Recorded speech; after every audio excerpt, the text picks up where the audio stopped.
If you've been thinking about undergoing a breast augmentation for years, but have been talking yourself out of it, this is for you. My name is Dr. Eric Barker, and I'm the plastic surgeon here at Peak Plastic Surgery Center, and I specialize in breast and body cosmetic surgery.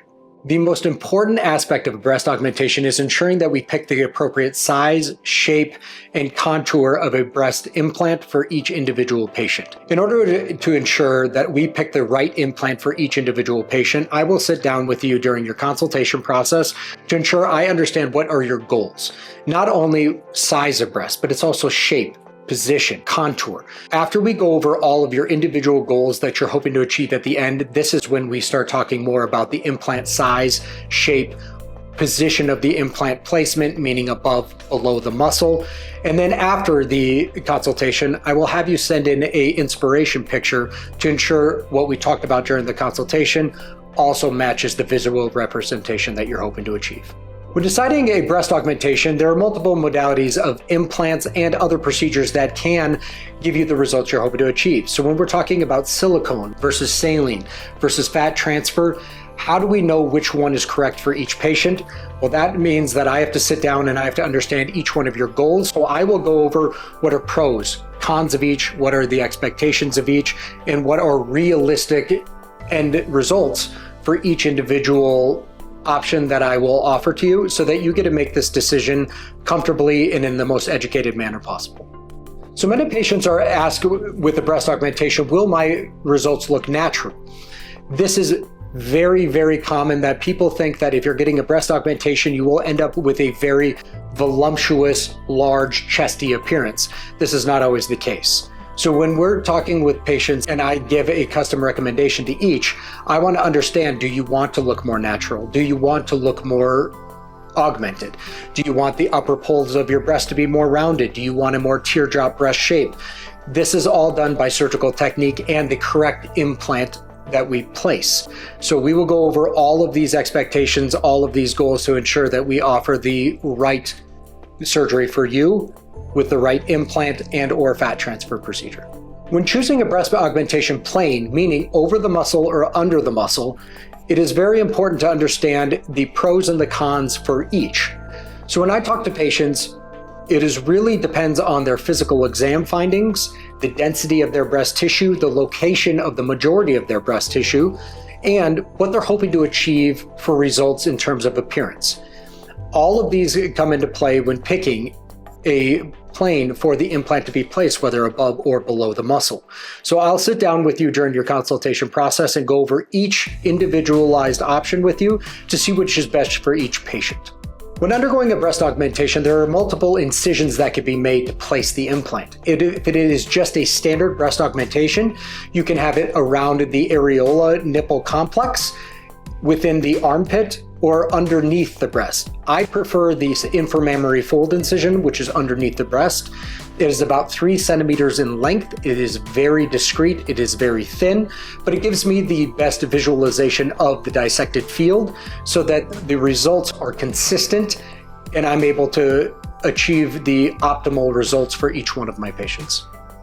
When talking about a breast augmentation, patients often ask, what does the drop in fluff mean?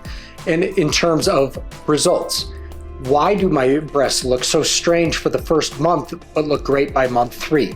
Really what this process is talking about is the recovery immediately following a breast augmentation, of where the breast is going to initially swell quite a bit just from the localized trauma of surgery, which leads to a very large, blocky, hard appearance that slowly turns into a very soft, rounded, beautiful breast aug appearance as the swelling goes down and as the implant drops, so to speak, which usually means it goes inferior about 1 centimeter to its final results at about 2 to 3 months. This is why it looks so strange in the first month. It's just the initial swelling process of the recovery from a breast augmentation.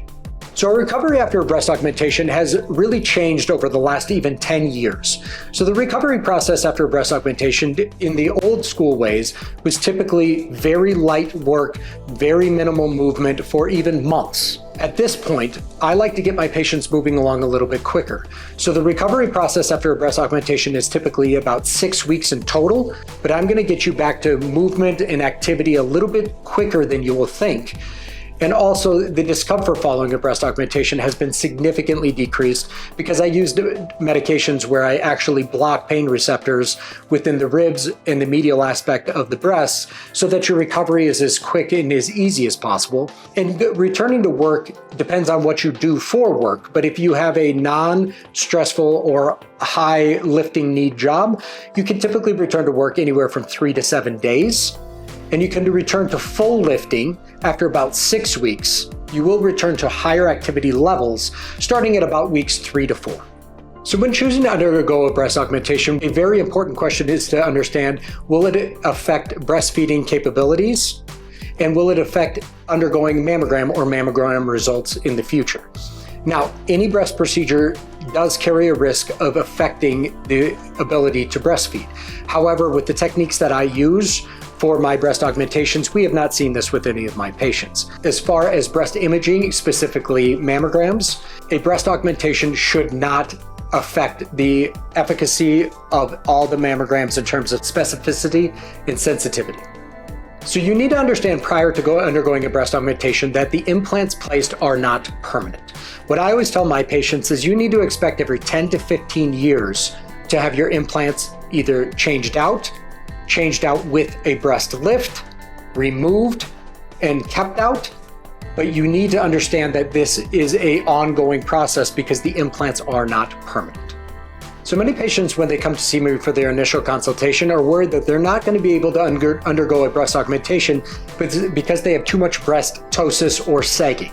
You can combine a breast augmentation with a breast lift in a single procedure.